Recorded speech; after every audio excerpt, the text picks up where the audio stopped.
If you find yourself dusting off last year's playbook, making minor tweaks, and that's your go-to-market, that is a recipe to Nowheresville. So it's not about sending less email or checking a box that you post on social. You're not doing anything to move the dial. The secret sauce to social ads is forget LinkedIn. It doesn't work, okay? I've done it a million times. Paid ads on LinkedIn don't work. Sorry, they fail. How do marketers out there convince their stakeholders to break away from what they're doing?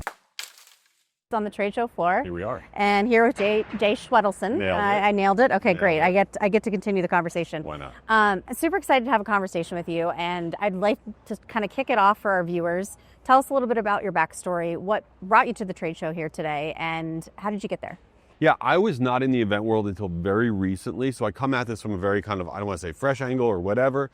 So I've had a marketing agency forever, about 100 or so person company, and during COVID, all the budget's getting cut, all the marketing budget getting cut, and I had a breakdown. I'm like, oh my God, do I have to fire everybody? Am I going out of business? I go, what should I do? And at the time, I wasn't really on LinkedIn posting whatever, and I was like, I need to meet a zillion more people.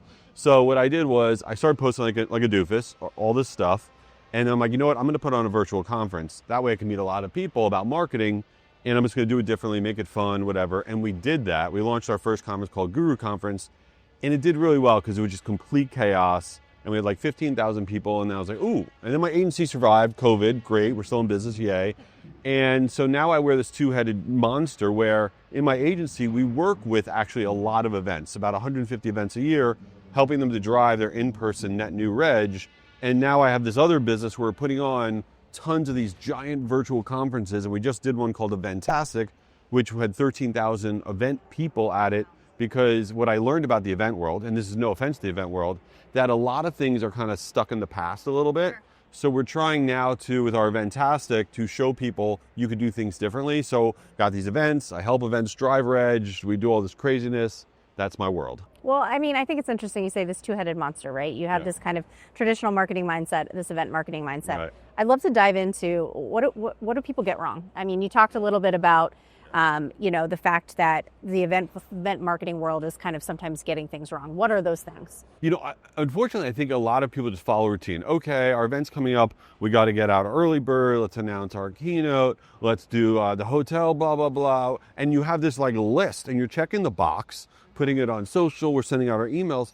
All you're doing is checking your box. Yeah. You're not doing anything. Right? You're not breaking through the noise. You're actually creating wallpaper. So that is what everyone's getting wrong. The ones that are being successful are the ones that are actually going against the grain, that they're doing the tactics that will actually stand out. But if you find yourself dusting off last year's playbook, making minor tweaks, and that's your go-to-market, that is a recipe to Nowheresville. And I mean, tell me a little bit about the Guru Conference and what is your ultimate goal and vision for that in the future, and how does that kind of coming to life right now? Right, so Guru Conference is one of our largest events. It's a 2-day event about email marketing. And number one, for a virtual conference, we don't do on-demand.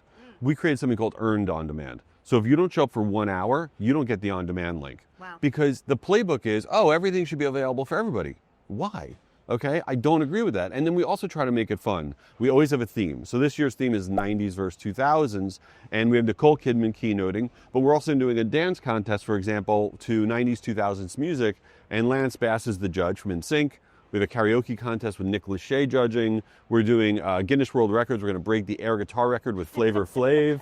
And we just try to do things differently. And it's the same way that if you're marketing your event, your in-person event, there are tactics. I'll give you an example. Let's talk about email marketing. Everybody does email marketing, and everyone's like, our email's not working because we're sending out too much. That's what I hear every day, right? It's the most ridiculous thing of all time. You're not sending out too much. You're just boring people to tears with what you're sending them. Nobody knows that keynote that you just announced. Nobody knows who that is except that person's mom. Nobody cares. What they care about is what's in it for them. And when you reposition your emails that way and you start to actually share content that is useful, here's the 3 things specifically you're going to learn. Here's the highlight, really good stuff like that. That's when people start to engage. So it's not about sending less email or checking a box that you post on social. You're not doing anything to move the dial. Right. Well, I mean, you make a great point. Everything is so hyper-personalized today. And if we're not being able to reach individually, we're missing the mark completely. So, I mean, tell me some strategies. I mean, talking about traditional marketing and event marketing, what are some things that you're really looking forward in the future that you're going to see on the horizon for strategies to really make it work and make it stick? And again, break through the noise, like you said. 100%. So let's say I had $1,000 to test. Say this guy, Jay, talked really fast. He's annoying, but he said, test this, $1,000. Everyone can find $1,000. Where I would spend that right now is on Instagram. And you're like, oh no, my event's a business event where I'm trying to reach, veterinarians. I'm trying to reach, plumbers. Who cares? I am telling you, there's 3 billion monthly active users on Instagram. Now, the secret sauce is if you run an Instagram Reels and Stories ad, number one, you can run it for $50. Yeah. Okay. And then what you do is the secret sauce to social ads is forget LinkedIn. It doesn't work. Okay. I've done it a million times. Paid ads on LinkedIn's don't work. Sorry, they fail. But on Instagram, if your event costs $800 a ticket to go to, okay, what you do is you run your story, your Instagram story ad, and you go click here to get, discount code or early access or whatever on that little video ad, and it pops up a form. You stay on platform, you give the 3 fields, you hit submit, and then you have a good automation to follow up with that person. The cost per, in terms of people saying, I want more info, is generally around $3 to $4. Okay, for a business-to-business event that has a high ticket price. That is nothing for a hand raiser. That is all net new people.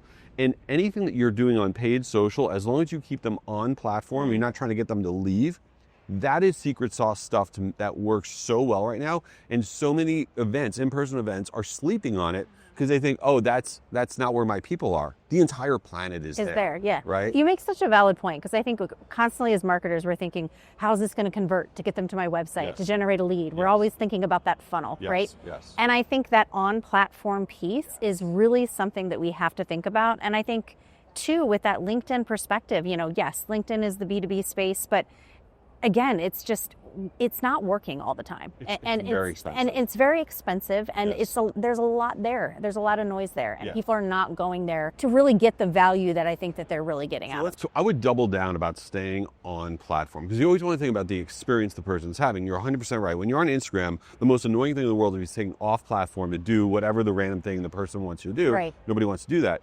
And another great option is Reddit. So Reddit has exploded, and a lot of people are asleep on Reddit, but from an event marketing perspective, it is so great because the subreddits, right? And if you're not on Reddit, everyone needs to be on Reddit, right? But let's say you're trying to get HR pros to a conference. There are so many subreddits about HR pros talking about stuff, looking for information, and those are your people, right? But just a few weeks ago, for the first time, what Reddit launched was lead gen ads. So identical to what you can do on Instagram, which is pop up the little form, fill out the information, hit submit, you don't leave Reddit. Reddit didn't have that until like 3 or 4 weeks ago, and now they do. So you can actually pop up that little thing that says, hey, you want more info about our event in a subreddit about whatever you're trying to drive. The cost per reg, the cost per signup is so low. So if you're just focused on what you've been doing in the past, I think it's just a recipe to failure. Mm-hmm.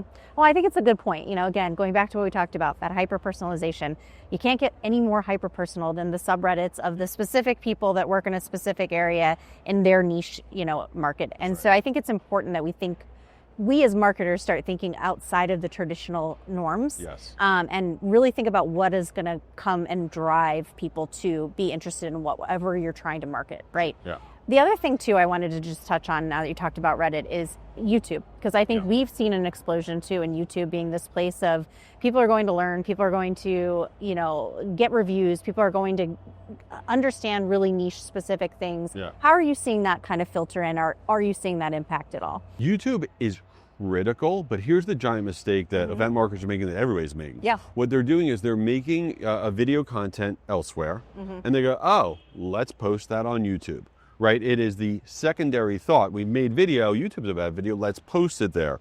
YouTube is its own ecosystem, its own algorithm, its own beast, and your content needs to be repackaged with the right thumbnails, the right timing, the right length, the right everything for YouTube. And if you don't do that, if all you're doing is taking the video and sticking it there, not only are you going to get no interaction, whatever, but you're going to have, and I don't think enough event pros think about this, you're going to have a negative signal. Yeah. Right? Where, okay, I'm going to go to the page, right? They're going to have not many subscribers, and the videos are going to have 7 views, 20 views, whatever. And all of a sudden you're like, whoa, I don't want to buy a ticket for this event. They're losers.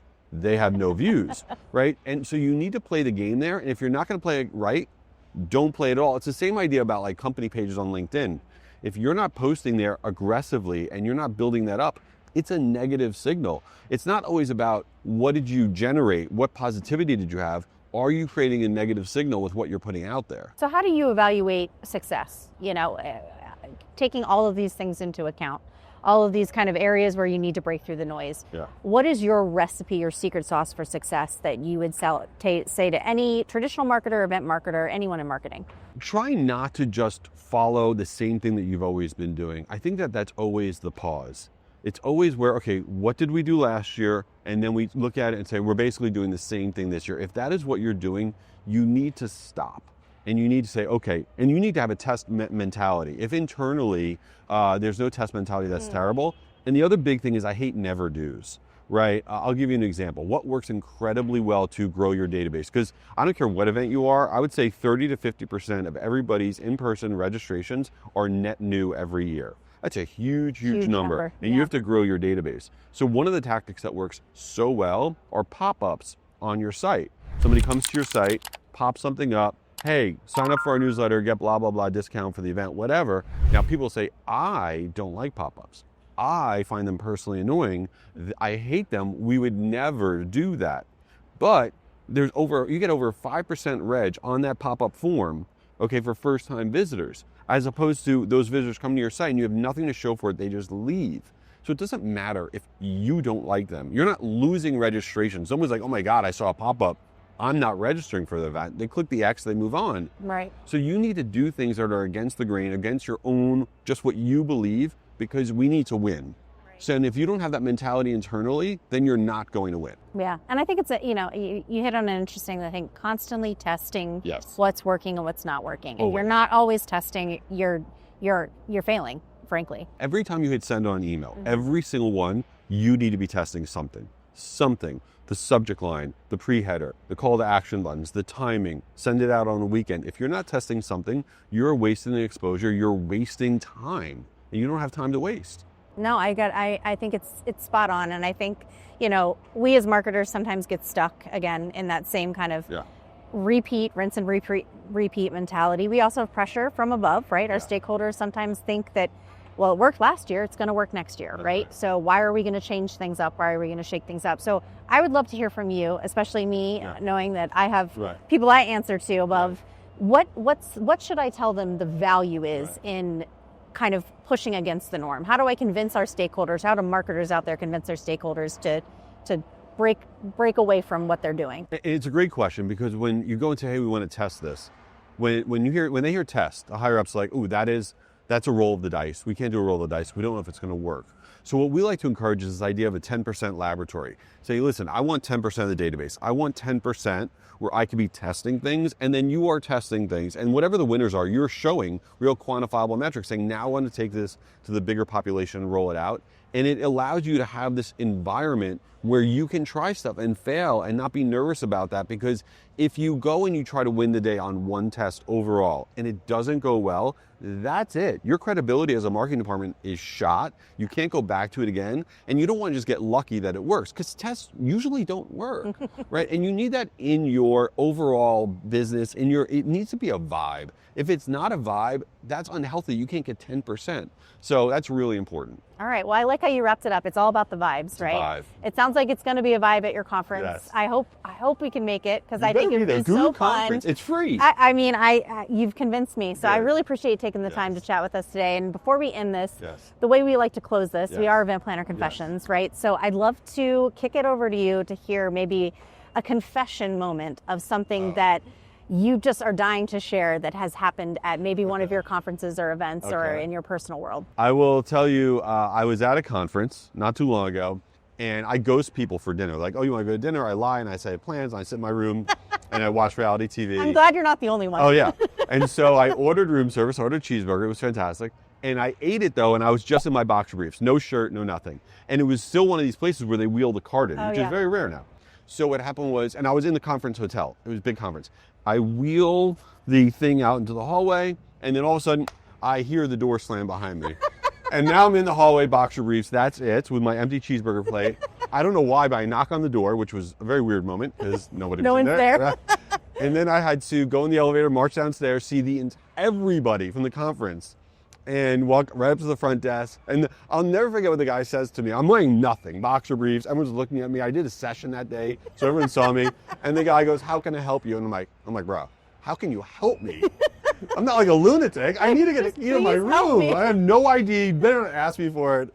So that was definitely not my finest moment. So my rule of thumb is when I eat a cheeseburger in my room, wear a shirt. Okay. That is the new rule. Okay, that's a key takeaway for all of our listeners. Yes, wear a shirt. Cheeseburger, wear a shirt. Yes. You hear it here first. Yes. Thanks so much for chatting with us, Thanks Jay. for having really me. This was a blast. Yeah, awesome.